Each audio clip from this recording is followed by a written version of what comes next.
श्रीगणेशाय नमः। श्रीसरस्वत्यै नमः। श्रीपादवल्लभनरसिंहसरस्वती श्रीगुरुदत्तात्रेयाय नमः। दत्तात्रेयसमारम्भां नृसिंहादिकमध्यमां सच्चिदानन्दपर्यन्तां वन्दे गुरुपरम्परां।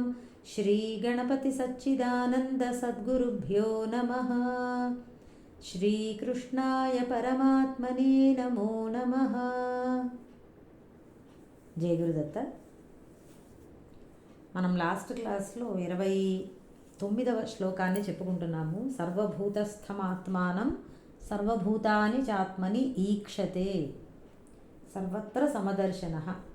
ఆ యోగి, యోగయుక్తుడైనటువంటి ఆ సాధకుడు సర్వత్రా సమమునే దర్శిస్తాడట.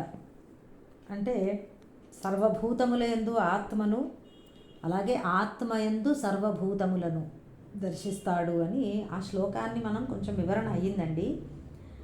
సర్వభూతములయందు ఆత్మ ఉన్నది అని దర్శించడం ఎలాంటిదంటే, ఆభరణాలు ఎన్నో రకరకాలుగా ఉంటాయి. వాటి యొక్క ఉపయోగాలు, ప్రయోజనములు వేరువేరుగా ఉంటాయి. గొలుసు మెడలోను, ఉంగరం వేలికి, గాజులు చేతికి, ఇట్లా రకరకాలుగా ధరించేటటువంటివిగా ఉంటాయి. అనేక రూపాలుగా ఉంటాయి. చిన్నవి పెద్దవి అయినా వాటన్నిటిలోనూ బంగారమే ఉన్నది. అట్లానే ప్రాణులన్నీ కూడా భిన్నమైనటువంటి రూపాలలో, ఆకారాలలో అన్నిటిలోనూ భిన్నంగా కనిపిస్తున్నప్పటికీ వాటన్నిటి యందు సద్రూపంగా ఉన్నది ఆత్మ. ఆ సద్రూపంగా ఉండడం అంటే ఏమిటో, ఉనికిగా ఉన్నది ఆత్మ అని చెప్పుకున్నాము. ఇంకొకటి, ఆత్మయందే సర్వభూతములు ఉన్నాయి అని. అదెట్లా అంటే, ఒక ఆకాశంలో సకల జగత్తు కనిపించేటటువంటి అన్ని పదార్థములు ఉన్నట్లుగా నిరాకారమైనటువంటి ఆత్మయందే సకల జగత్తు ఉన్నది. జగత్తులోని అన్ని వస్తువులలోనూ, అన్ని ప్రాణులలోనూ ఆత్మ ఉన్నది. ఆత్మయందే ఇవన్నీ ఉన్నవి. ఈ రెండు మాటలు మీకు అర్థమవుతున్నాయి కదండి. ఎట్లా అంటే, ఎలా అయితే ఒక స్వప్నంలో మనం కలగనేటప్పుడు స్వప్న ప్రపంచము, ఆ స్వప్నాన్ని చూస్తూ ఉన్నటువంటి నేను, కలగంటున్నటువంటి నేను అందరము కూడా ఉన్నది ఎక్కడ? మనసులో ఉన్నాము. మనసులోనే ఒక స్వప్న ద్రష్ట, ఒక స్వప్న ప్రపంచము అక్కడ మనకి కల్పించబడుతున్నాయి. అదేవిధంగా ఈ ఆత్మయందే ఈ మొత్తం సమస్త ప్రపంచము కూడా కల్పించబడుతున్నది. అది మాయాశక్తి యొక్క ప్రభావము ద్వారా ఇలా జరుగుతున్నది. ఈ సృష్టి ఇలా ప్రకటమై కనబడుతున్నది అనమాట అండి. అదంతా కూడా మాయాశక్తి కంటే భిన్నంగా ఏదీ లేదు. మొత్తము జగత్తుకి మూల కారణము పరమాత్మ యొక్క శక్తి. అది మనకి 7వ అధ్యాయంలో వస్తుంది. భూమిరాపో నలో వాయు ఖమ్మనో బుద్ధిరేవచ. ఈ వారం సిలబస్లో వచ్చింది కదా లాస్ట్ శ్లోకం. అక్కడ వివరిస్తారు. అక్కడ మనం చెప్పుకుందాము. మొత్తం మీద ఆత్మయందే సర్వభూతములు ఉన్నవి అనేటటువంటిది స్వప్న దృష్టాంతంతో చెప్పుకున్నాము. ఇంకొక విధంగా కూడా చెప్పచ్చండి. ఈ జగత్తు అంతా కూడా మనకి ఆ స్ఫురణ, ఆ చైతన్యం అనేటటువంటిది లేకుండా, దానికంటే భిన్నంగా ఈ జగత్తు మనకి కనిపించడం లేదు. జగత్తు కనబడాలి అంటే దానిని ఈ స్ఫురణతో పాటు కలిపి పట్టుకుంటేనే జగత్తు ఉన్నట్లండి. ఇప్పుడు నేనున్నాననుకోండి, ఈ జగత్తు ఉన్నది అని నేను చెప్తున్నాను అంటే నాలో ఈ చైతన్యం ఉండబట్టి నేను చెప్తున్నా కదా. ఈ చైతన్యము లేకుండా ఈ జగత్తు యొక్క ఉనికిని ఎవరూ చెప్పలేరు. ఎవరికి వాళ్ళే చూసుకోండి. నేను లేకపోతే పక్కన వాళ్ళు ఉన్నారు కదండి, అట్లా కాదు. మీ అనుభవం మీది కదా. ఎవరికి వాళ్ళు అట్లా ఆలోచిస్తే ఈ జగత్తు ఉన్నది అని చెప్పాలి అంటే ఆ చైతన్యముతో పాటుగా కలిపినప్పుడే చెప్పడం జరుగుతుంది. అలా చూసుకున్నప్పుడు ఇదంతా కూడా చైతన్యముతో కలిపి ఉన్నది అనేది, అభిన్నంగా ఉన్నది, చైతన్యము కంటే భిన్నంగా లేదు అనేది అర్థం. ఇక్కడ ఆత్మయందు సర్వభూతములు ఉన్నాయి అంటే అట్లా ఆలోచన చేసుకోవాలన్నమాట. ఇది చాలా చాలా గంభీరమైనటువంటి విషయం అండి. మొత్తం వేదాంత సారము అని చెప్పుకున్నాం కదా. నేను చాలా తగ్గించి సింప్లిఫై చేసి మీకు చెప్తున్నాను కాబట్టి కొన్ని అర్థమయ్యి అవ్వనట్లుగా ఉండొచ్చు. కానీ తర్వాత అధ్యాయాలలో మళ్ళీ వీటి గురించి ప్రస్తావన వస్తుంది. ఈ రెండు కలిపి ఒక దృష్టాంతంతో కూడా మనం చెప్పుకోవచ్చు. ఇట్లా 2 మాటలు చెప్పారు కదా, అది ఆ చెప్పడం వెనకాతలు ఉన్నటువంటి ఉద్దేశం ఏంటి? ఎందుకు ఇట్లా 2 ఇటు అటు చెప్పారు?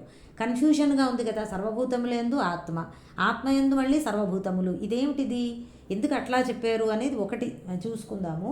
ఇంకొకటి ఏంటంటే ఈ 2 వాక్యాలు కలిపి మనము అర్థం చేసుకోవడానికి ఏదైనా ఒకటే దృష్టాంతం ఉందా అంటే ఒకటి చెప్పుకోవచ్చండి మనము. జలము, తరంగాలు. ఇప్పుడు తరంగాలన్నిటిలో ఏముంది? తరంగాలు రకరకాల రూపాలలో ఉండొచ్చు, పెద్దవి చిన్నవి అట్లా. వాటన్నిటిలో ఏముంది అంటే జలం ఉన్నది, వాటర్. వేవ్స్ అన్నిటిలో ఉన్నది వాటరే. మరి ఈ వేవ్స్ అన్నీ ఎక్కడున్నాయి? ఈ తరంగాలన్నీ ఎక్కడున్నాయి? తరంగాలన్నీ కూడా మళ్ళీ నీళ్ళల్లోనే ఉన్నాయి, జలంలోనే ఉన్నాయి కదా.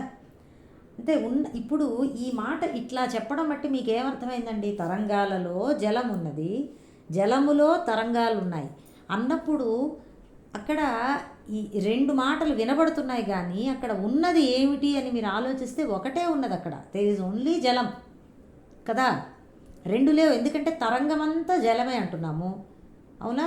మళ్ళీ అలాగే ఈ జలంలోనే తరంగం ఉంది అంటున్నాము. ఇంకా తరంగం అనే మాట యాక్చువల్గా కేవలము మాట వరసకి అన్న మాటే తప్ప అసలు అక్కడ తరంగము అనేటటువంటి ఒక వస్తువు సెపరేట్గా లేదు. వస్తువు అంటే ఒక థింగ్ లేదు. తరంగం అనేది, వేవ్ అనేది ఒక సెపరేట్ థింగ్ కాదు వాటర్ కంటే. వేవ్ అంటేనే ఇంకా వాటర్ అని అర్థం, అంతే కదండి. ఇది కష్టంగా లేదు కదా.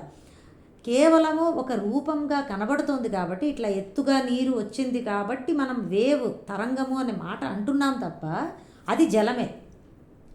సో ఇలా 2 మాటలు చెప్పడంలో ప్రత్యేకత ఏంటంటే ఉన్నది ఒకటే. అక్కడ ఉన్నది జలమే, తరంగంలాగా కనిపిస్తోంది కాబట్టి, ఒక రూపంలా ఉన్నది కాబట్టి, దానికి ఒక పేరు వచ్చింది కాబట్టి తరంగాన్ని మాత్రమే చూస్తున్నారేమో, జలాన్ని మర్చిపోయి అలా చూడద్దు. అక్కడ ఉన్నది జలము, మీకు కనబడుతున్నది అది కాదు అని చెప్పడానికి మనకి ఇట్లా 2లా చెప్పారనమాట అండి. మనము కూడా మనకి ఏమవుతోంది, మనకి ఈ జగత్తంతా కనబడుతోంది, ఇంతమంది జీవులు కనిపిస్తున్నారు, నేను కనిపిస్తున్నాను, ఇదంతా కూడా భిన్నము అని మనం అనుకుంటున్నాం. కాబట్టి మన దృష్టిని ఏకత్వం వైపుకు తీసుకువెళ్ళడానికి మొత్తం ఏం చెప్పారు? ఈ కనిపిస్తున్న సర్వభూతముల యందు ఒకే ఆత్మ ఉన్నది అని చెప్పి ఏకత్వం వైపుకు తీసుకెళ్లారు కదా. అది మొట్టమొదటిది. తర్వాత ఏం చెప్తున్నారు? ఆ ఆత్మ యందే ఇవన్నీ ఉన్నాయి అని చెప్పడంలో ఏం చెప్తున్నారంటే, ఇంత భిన్నంగా చూస్తున్నది ఏమనుకుంటున్నావో అది కూడా మళ్ళీ ఇదే. ఎందుకంటే మళ్ళీ ఇప్పుడు కాదండి, ఒకటే మాట చెప్పామనుకోండి, తరంగాలన్నిటిలో ఉన్నది జలమే అన్నామనుకోండి, మనకి తరంగాలు కనిపిస్తున్నాయి, జలము కనిపిస్తోంది. ఉన్నది అసలు అంతా కలిపి ఒకటే అని తెలియాలి అంటే ఈ తరంగాలన్నీ మళ్ళీ జలంలోనే ఉన్నాయి అని కూడా చెప్పాలి. అప్పుడే ఓహో ఈ తరంగం అనేది లేదనమాట, ఉన్నది జలమే అన్నది అప్పుడు మనకి సిద్ధిస్తుంది. ఆ ఈక్వేషన్లో వేసుకోండి, మీకు తెలుస్తుంది. అలాగా ఇక్కడ మళ్ళీ ఈ అనేకంగా ఇన్ని రూపాలు కనబడుతున్నాయి, ఇవంతా వేరు, ఆత్మ వేరు అని అనుకుంటారేమో, ఇదంతా కూడా మళ్ళీ ఆత్మయందే ఉన్నది అని చెప్పడం ద్వారా, ఇట్లా 2 రకాలుగా చెప్పడం ద్వారా, ఇటు నుంచి అటు, అటు నుంచి ఇటు అంటారనమాట. ఇట్లా చెప్పడం ద్వారా అర్థం ఏమిటంటే ఉన్నది ఒకటే సుమా. మనం ఏదేది అయితే ఇన్ని రూపాలుగా కనిపిస్తున్నాయని అనుకుంటున్నామో, ఈ ప్రపంచము, ఈ వస్తువులు, వాహనాలు, ఇళ్ళు, పర్వతాలు, కొండలు, కోనలు, ఇవన్నీ కూడా ఒకే ఆత్మతత్వము అనేది మనకి బాగా నిశ్చయంగా బోధపడడానికి ఇట్లా వేదాంతంలో ఇట్లా వాక్యాలు వస్తూ ఉంటాయన్నమాట అండి. చాలా చోట్ల వచ్చాయి. ఇది మనకి ఈశావాస్యోపనిషత్తులో వస్తుంది. యస్తు సర్వాణి భూతాని ఆత్మన్యేవానుపశ్యతి సర్వభూతేషు చాత్మానం తతో న విజుగుప్సతే. సేమ్ ఇది ఈ శ్లోకంలాగానే ఉంది చూడండి. విజుగుప్సతే అంటే అట్లా ఏకత్వాన్ని దర్శించినటువంటి వాడికి భేదము ఉండదు, దేని పట్ల అయిష్టము ఉండదన్నమాట. జుగుప్స అంటే ఇష్టం లేకపోవడం అండి. అట్లా అయిష్టం అనేటటువంటిది ఉండదు, ఎందుకంటే అంతా ఒకటే చూస్తున్నాడు కదా అట్లా. అలాగే ఇంకొక చోట కూడా వస్తుంది, అష్టావక్ర గీత అని. అష్టావక్ర మహర్షి జనకుడికి బోధించినటువంటిది అన్నమాట. చాలా అద్భుతమైనటువంటిది అది. సర్వభూతేషు చాత్మానం సర్వభూతాని చాత్మని విజ్ఞాయ నిరహంకార నిర్మమస్త్వం సుఖీభవ. ఇది ఇంకా మోక్ష స్థాయి అన్నమాట అండి. ఇంతకంటే పై స్థాయి ఇంకొకటి లేదు. మోక్షం అంటే ఏమిటి అంటే ఈ దర్శనం, సర్వభూతముల యందు ఆత్మను, ఆత్మయందు సర్వభూతములను దర్శించడమే. అంటే సర్వత్రా ఒకే ఆత్మ, రెండు లేవు. బ్రహ్మైకత్వ దర్శనము అంటారు, లేకపోతే ఏకాత్మ భావము అని కూడా అంటారు దీన్ని. ఇట్లా దర్శించడమే మోక్షం. మోక్షం అంటే ఏదో ఎక్కడికో వెళ్ళిపోవాలి, ఏదో వచ్చేస్తుంది మనకి అని అనుకోవద్దు. మోక్షం అంటే ఇలా ఎవరైతే దర్శించగలుగుతారో ఆ స్థితి పేరే, ఆ దర్శనమే మోక్షం. అర్థమైంది కదా. చాలా అద్భుతమైనటువంటిది. ఎంతైనా చెప్పచ్చండి ఈ శ్లోకం గురించి. అసలు నేను చాలా తగ్గించి చెప్తున్నా, నాకు తృప్తిగా లేదు కానీ సమయం కూడా ఎక్కువ ఉండట్లేదు అని చెప్పి తగ్గించాను. ఇది మనం ఒక మహావాక్యంగా గుర్తుపెట్టుకోవచ్చు అని చెప్పారు. ఎందుకంటే ఈ సర్వభూతస్థమాత్మానం సర్వభూతాని ఆత్మని ఇట్లా అనుకుంటూ ఉంటే చూడండి, మీకు ఆ భావనతో మీకు ఆ సర్వత్రా ఆత్మ ఒకటే అనేటటువంటి దృష్టి వస్తూ ఉంటుందన్నమాట. కాబట్టి ఇది ఇట్లా ఒక మహామంత్రంలాగన్నా జపించవచ్చు అని చెప్తారు. ఇట్లాంటిదే మనకి ఇంతకు ముందర కూడా వచ్చింది. ఏంటంటే ద్రక్ష్యస్యాత్మన్యథోమయి అని 4వ అధ్యాయంలో ఒక శ్లోకం వచ్చింది. దాదాపుగా కొంచెం ఇదే భావనతో ఉంటుంది అది కూడా. ఇంకొకటి ఏంటంటే ఈ శ్లోకము మనకి దానిపైన ఏం చెప్పారండి, యుంజన్నేవం సదాత్మానం యోగి విగత కల్మషః. అక్కడ ధ్యానయోగంలో ఆ ధ్యానయోగి పొందేటటువంటి ఉత్తమమైనటువంటి ఆ నిర్వికల్ప సమాధి స్థితిని వర్ణించారు, బ్రహ్మ సంస్పర్శం అని చెప్పి. ఈ శ్లోకంలో ఏంటంటే కేవలము ధ్యానంలో కాదు, మామూలు వ్యవహారంలో ఉంటున్నప్పుడు కూడా ఇది ఒక రకమైనటువంటి సహజ సమాధి అంటారండి. ఎప్పుడూ ఆత్మను దర్శిస్తూ ఉండడమే, ఇదంతా ఆత్మే కదా అన్న భావనతో వ్యవహారం చేస్తూనే ఉంటాడు, ధ్యానంలోనే కాదు. ఇది ఇంకా ఆ శ్లోకము కంటే 28వ శ్లోకంలో చెప్పినటువంటి ఆ మెట్టు కంటే ఇంకొక స్టెప్ ఎక్కువ అనమాట అండి ఈ స్థాయి మనల్ని అందుకోవడం. ఇది మామూలుగా మనం ఎట్లా అండి సాధన చేసేది, మనకి ఇంకా అంత ఆత్మతత్వం బోధపడలేదు కదా అంటే, అంతటా భగవంతుడున్నాడు అని దర్శించగలం కదండి. అట్లీస్ట్ ఆ భావన పెట్టుకోవాలి. భగవంతుడి కంటే ఇక్కడ మనకి కనిపించేటటువంటి జగత్తులో అన్యంగా వేరే ఏదీ లేదు. 7వ అధ్యాయంలో కూడా చెప్తారు, వెంటనే వస్తుంది ఫస్ట్లోనే, అప్పుడు మళ్ళీ చెప్పుకుందాం. కానీ ఇప్పుడు ఆత్మస్థాయిలో అంత కాకపోయినా ఇది అంతా కూడా భగవంతుడి తప్ప వేరే ఏదీ లేదు మనకి కనిపించేటటువంటి జగత్తులో, ఇన్క్లూడింగ్ ఈ శరీరము, నా శరీరము కూడా, నేను కూడా అంతా ఒకటే అన్న దృష్టిలో మనం ఉన్నప్పుడు అది కూడా చాలా ఉత్కృష్టమైనటువంటి భావన అండి. అది కూడా మనం అట్లీస్ట్ భావన చేసుకోవచ్చు. విష్ణు సహస్రనామాలు అందరూ చదువుతున్నాం కదండి. విశ్వం విష్ణు మొదటి 2 మాటల్లోనే అయిపోయింది నిజానికి. అసలు ఆ భావం స్థిరపడిపోయిందంటే విష్ణు సహస్రనామాలు మొత్తం ఇంకా పారాయణ చెయ్యకపోయినా అంత నష్టం లేదేమో అనిపిస్తుంది నాకు. విశ్వం విష్ణు అనేది నిరంతరం మన మనసులో ఉంటాయి. అలా లేనప్పుడు అఫ్కోర్స్ పారాయణలు చేస్తూనే ఉండాలి. నేను పారాయణలు తప్పు పట్టట్లే, కానీ ఆ భావన మనకి రావాలి. విశ్వం విష్ణు అన్న దగ్గర మనకి మొత్తం అసలు ఆ అనుభవంలోకి వెళ్ళాలి మనం. ఈ విశ్వమంతా కూడా విష్ణువే, సర్వవ్యాపకమైనటువంటి ఆ నిరాకారమైనటువంటి ఆ ఈశ్వరుడి చేత వ్యాపించబడి ఉన్నది ఏది, విశ్వమంతా అన్నప్పుడు ఇక మీరు నేను మనమందరం ఎక్కడున్నామండి, ఆలోచన రావాలి మనకే. ఏంటంటే ప్రాబ్లము, మీరు చిన్న పిల్లల్ని చూస్తున్నారు, ఒక చిన్న 2 నెలల పిల్లాడు ఉన్నాడు అనుకోండి, చూస్తూ ఉంటాడు కానీ చూడట్లే. ఆ చూపులో చూపు ఉన్నది కానీ గ్రహింపు లేదు. ఏమిటి అనేది పూర్తిగా గ్రహించలేడు. ఒక 2 నెలలు దాటాక చిన్న పసిపిల్లవాడిని చూస్తే 2 నెలలు దాటాక గుర్తుపడతాడు. అప్పుడు ఇలా ఇటు అటు ఏదన్నా రంగురంగువి పైన ఉయ్యాలకు కడతారు, ఇటు అటు కదులుతూ ఉంటే కళ్ళు తిప్పుతాడు. అంతవరకు ఏంటంటే కళ్ళు చూస్తూ ఉంటాయి కానీ ఒక రకమైన చూడనట్లే బ్లాంక్గా ఉన్నట్టుగా ఉంటుంది. అవునా అండి? ఇంట్లో మరి 2 నెలల పిల్లలు ఉన్నప్పుడు మీకు గుర్తుంటుంది. అట్లా మనము కూడానండి అలా ఉన్నామండి. చూస్తూనే ఉన్నాం, మనం వింటూనే ఉన్నాము, కానీ మనకి వినట్లేదు, చూడట్లేదు. ఆ చిన్న పసిపిల్లవాడిలా ఉంది మన పరిస్థితి. మనకి ఆత్మ సర్వము అనేటటువంటిది ఆ మనసులోకి పట్టట్లేదు అనమాట అండి. దానికి కారణం ఏమిటంటే టూ మెనీ అదర్ థింగ్స్ నిండిపోయి ఉన్నాయి మనసులో. ఇంత పెద్ద భావన వెళ్ళాలి అంటే దానికి ప్లేస్ లేకుండా ఉంది. కానీ శ్రవణం చేయగా ఇది మనకి వెళుతుందండి. ఎంతసేపు పడుతుంది చిన్నపిల్లవాడికి? 1 నెల తిరగకుండానే వెంటనే దృష్టి గ్రహింపు వచ్చేస్తుంది ఆ చూపులో కదా. అట్లా మనము కూడా అది తొందరగా ఆ స్థితికి ఎదగాలి. ఆ భావన చేస్తూ చేస్తూ చేయగా చేయగా చేయగా మనకు అది వచ్చేస్తుందండి. అదే బుద్ధి సూక్ష్మం అవ్వడం అంటే అది. అంతవరకు ఏంటంటే మాంద్యం, బుద్ధిలో మందత్వం ఉన్నది మనకి ఎక్కట్లేదన్నమాట అది. కానీ ఇది ఇవాళ కూడా మీరు విష్ణు పురాణం ఇవాళ వినుంటే బాలస్వామిజీ వారు చాతుర్మాస్యం సందర్భంగా విష్ణు పురాణాన్ని చెప్తున్నారు. ప్రతిరోజు సాయంత్రం వస్తోందండి, అద్భుతంగా ఉన్నది. అందులో ఇవాళ ఇదే చెప్పారు.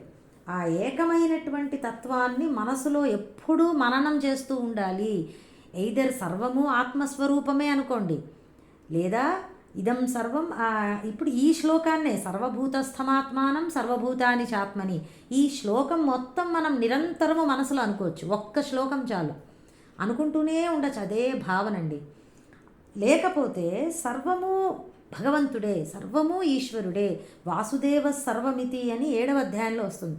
సర్వము వాసుదేవమయమే. ఈ భావన మనం మనసులో మననం చేస్తూ ఉండాలి, నిరంతరము అనుకుంటూ ఉండాలండి. మననం అంటే అది సడన్గా గుర్తురాదు, మనం ప్రాక్టీస్తో అనుకుంటూ ఉండాలి. మనం ఎలా ఒక నామాన్ని జపం చేస్తూ ఉంటామో 108 సార్లని, అట్లా ఈ మాట అనుకుంటూనే ఉండాలన్నమాట. ఈ భావనతో, కేవలము మాట కాదు.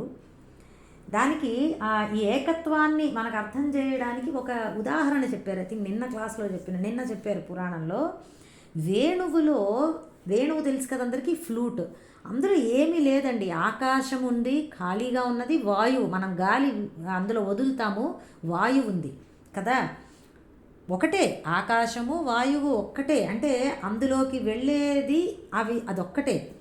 కానీ ఒక్కొక్క రంధ్రంలోంచి ఒక్కొక్క రకమైనటువంటి స్వరం వినపడుతోంది కదా. ఏకమైనటువంటి ఒకే ఆకాశము లేదా ఒకటే గాలి అనుకోండి, ఏదైనా పర్వాలేదు, ఒక్కొక్క రంధ్రంలోంచి ఒక్కొక్క స్వరం వినిపిస్తోంది. అలాగే ఒకే ఆత్మ వివిధ ప్రాణులలో మనకి భిన్నంగా కనబడుతుంది. అంతా ఒకటే, ఆ కేవలము ఉపాధిలో భేదం. ఆ రంధ్రంలో ఒక రంధ్రం మూసి ఒక రంధ్రం తెలియడంలో ఉన్నది తేడా. మనకి రకరకాలైనటువంటి స్వరాలు వినపడుతున్నాయి. ఆ ఫ్లూట్ ఎంత అద్భుతమైనటువంటిదో చూసారా ఎప్పుడైనా? ఖాళీ ఏమి ఉండదండి ఫ్లూట్లో, కన్నాలు, గాలి, ఆకాశము, అంతే. ఆ రంధ్రాలు ఎంత అద్భుతమైనటువంటి స్వరం వినబడుతుందో, ఆశ్చర్యంగా ఉంటుంది మనకి. అది చెప్పారన్నమాట. నిజమే కదా. అలాగే ఆత్మ సర్వత్రా ఉన్నది, ఏకంగా కూడా ఉన్నది, ఒకటే. కానీ ఒక్కొక్క ఉపాధిలో అలా కనిపిస్తోంది. కనిపించినంత మాత్రాన అది భిన్నము కాదు సుమా. ఆ డిఫరెన్స్ ఎందుకు వచ్చింది? ఆ ఉపాధిలో భేదం వలన అనిపిస్తోంది. రాలేదు డిఫరెన్స్, అనిపిస్తోంది. ఈ మాటలు రాసుకు మైండ్లో పెట్టుకోండి, మైండ్లో ఎక్కిపోవాలి. ఇంకా అనిపించడము, ఇట్లాంటి మాటలు గుర్తుపెట్టుకోవాలి. It is just an appearance, అదనమాట. ఈ డిఫరెన్సెస్ అన్నీ కూడా ఎపియరెన్సెసే, ఇట్ ఈస్ నాట్ ఫ్యాక్చువల్. అవి యాక్చువల్గా లేదు అక్కడ డిఫరెన్స్. అదే మాయ. అది ఏమిటంటే మరి అదేనండి, సృష్టి విలాసం అలా ఉంటుంది. అసలు ఆ ఫ్లూట్ని అర్థం చేసుకుంటే మనకి ఎంతో తత్వం బోధపడుతుంది. సరే, ఇక తర్వాత శ్లోకంలోకి వెళదాము. కొంచెం ఇదే భావనతో వస్తుంది. 30వ శ్లోకం. యో మాం పశ్యతి సర్వత్ర సర్వం చ మయి పశ్యతి తస్యాహం న ప్రణశ్యామి స చ మే న ప్రణశ్యతి. యః మాం పశ్యతి సర్వం చ మయి పశ్యతి, మాం పశ్యతి సర్వత్ర సర్వం చ మయి పశ్యతి తస్య అహం న ప్రణశ్యామి స చ మే న ప్రణశ్యతి. యహ ఎవడైతే సర్వత్ర అంటే సకల పదార్థాలలోనూ, మాం ఇక్కడ ఈశ్వరుడనైన నన్ను. ఆ పై శ్లోకంలో మాం బదులు ఆత్మానం అన్నారు, ఇక్కడ మాం అన్న మాట వాడారండి. అంతే భేదము, రెండు ఒకటే. ఆ మొత్తం తాత్పర్యం అంతా. మాం అంటే ఈశ్వరుడనైన నన్ను పశ్యతి చూస్తాడో, తెలుసుకుంటాడో. చూడడం అంటే తెలుసుకోవడం అండి, గుర్తించడం, గ్రహించడం. చ మరియు మయి నాలో, ఈశ్వరుడనైన నాలో, సర్వం ఈ జడచేతన ప్రపంచం మొత్తాన్ని పశ్యతి చూస్తాడో, తస్య అహం అటువంటి వానికి నేను న ప్రణశ్యామి కనిపించకుండా పోను, మరియు మరియు సహ అతడు మే న ప్రణశ్యతి నాకు కనిపించకుండా పోడు. ఎవరైతే సకల పదార్థాలలోనూ ఈశ్వరుడనైన నన్ను మరియు నాలో ఈ జగత్తు మొత్తాన్ని చూస్తాడో అటువంటి వానికి నేను కనిపించకుండా పోను, అతడు నాకు కనబడకుండా పోడు. అదే భావము పై శ్లోకంలో చెప్పినటువంటి భావమే ఇక్కడ కూడానండి. కేవలము ఆత్మ అన్న చోట మామ్ అని వాడారు. ఈశ్వరుడిని మనకి ఇక్కడ చూపిస్తున్నారు. మనకి ద్రక్ష్యస్యాత్మని అథో మయి అన్నారు చూసారా. మొట్టమొదట తనను తాను తెలుసుకోవడం జరుగుతుంది ఈ సకల జగత్తు ఆత్మస్వరూపముగా. ఆ తర్వాత ఏం చెప్తున్నారంటే ఆ ఆత్మకి నాకు భేదము లేదు అని తెలుసుకుంటాడు అని. ఈశ్వరుడు ఏదో కాదు, ఆ ఆత్మే అని తెలుసుకోవడం అనమాట. ఈ శ్లోకంలో అదే చెప్తున్నారు. ఈశ్వరుడికి ఆత్మకి భేదము లేదు అన్న స్థితికి చెప్తున్నారు. ఇక్కడ ఆత్మ ఆ జ్ఞాని లేదా ఆ ఆత్మ, ఏ ఆత్మనైతే సకలంలోనూ చూస్తాడో అది మళ్ళీ తనకంటే వేరుగా ఉండదండి. తానే అన్ని భూతములలోనూ ఉన్నట్లు. పై శ్లోకంలో కూడా మీరు ఆత్మానం అన్నమాట, ఆత్మ అంటే మళ్ళీ వేరే ఏదో కాదు, తన స్వరూపమే తానే అన్నిటిలోనూ ఉన్నట్లుగాను, తనలోనే అన్నీ ఉన్నట్లుగాను అనుభూతిని పొందుతాడు. అది మోక్షం అంటే. జీవన్ముక్తుడి యొక్క స్థితి అలా ఉంటుందండి. మనకి వినడానికి కూడా చాలా ఆశ్చర్యంగా ఉంటుంది, వండర్ అనిపిస్తుంది. నిజమే, ఇటువంటి దర్శనము మామూలు కాదు కదండి. మనందరికీ అట్లా అనిపించట్లేదు కదా. అది ఇక్కడ ఏం చెప్తున్నారంటే ఆత్మను బదులు ఈశ్వరుడిని అని పెట్టారంటే ఈశ్వరుడి స్థాయి నుంచి చెప్తున్నారు. ఎందుకంటే జీవుడు ఈశ్వరుడు అని రెండు వేరు వేరు కాదు. ఎందుకంటే ఒకే చైతన్యము అన్ని ఉపాధులలోనూ ప్రతిఫలిస్తోంది. ఇందాక చెప్పినట్లుగా ఒకే ఆకాశము అన్ని రంధ్రాలలోనూ ఉన్నది ఆ వేణువులో, ఒకే వాయువు లేకపోతే. అట్లానే అన్ని ఉపాధులలోనూ ఒకే చైతన్యం ప్రతిఫలిస్తోంది. అంతేకాదు ఆ ఉపాధులుగా కనబడుతున్నది కూడా అదే శక్తి, ఆ చైతన్యమేనండి. రెండు మళ్ళీ ఉపాధి అనేది మళ్ళీ వేరుగా లేదు, ఉపాధులు కూడా అదే. మరి ఏమిటండి ఇదంతా అంటే అదేనండి మాయ.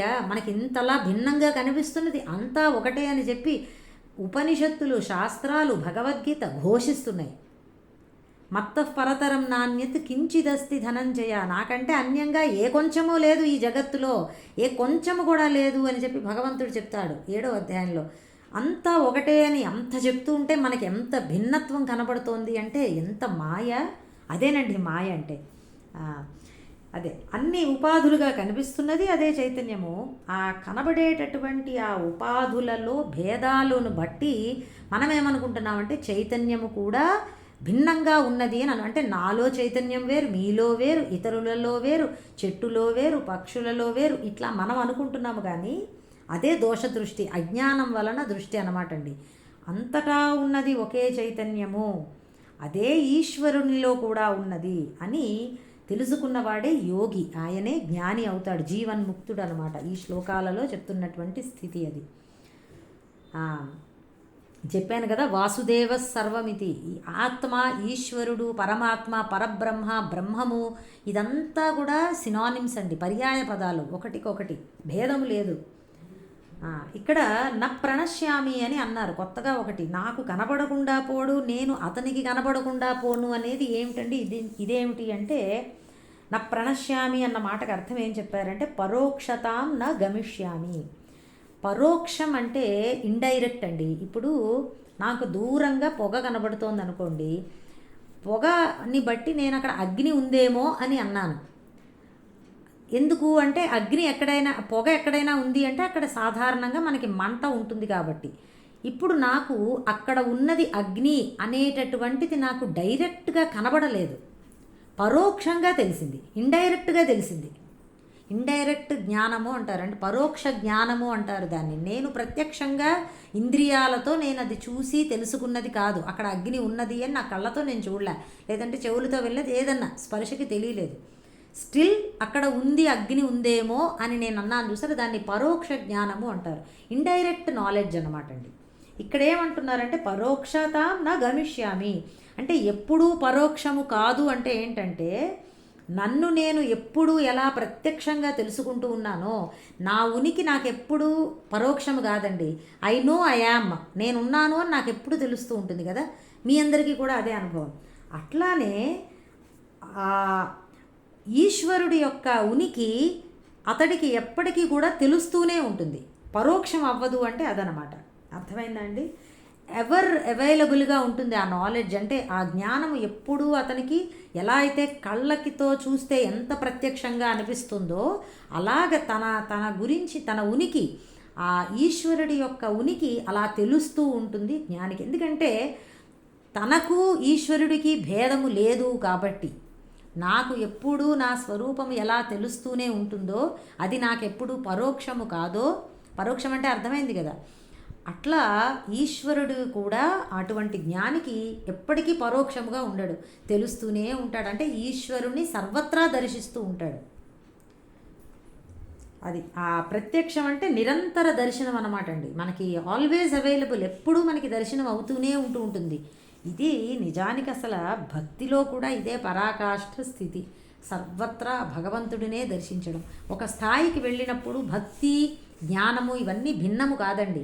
తెలియని వాళ్ళు అంటారు భక్తి వేరు జ్ఞానం వేరు అని, కానీ నిజానికి అంతా ఒకటే.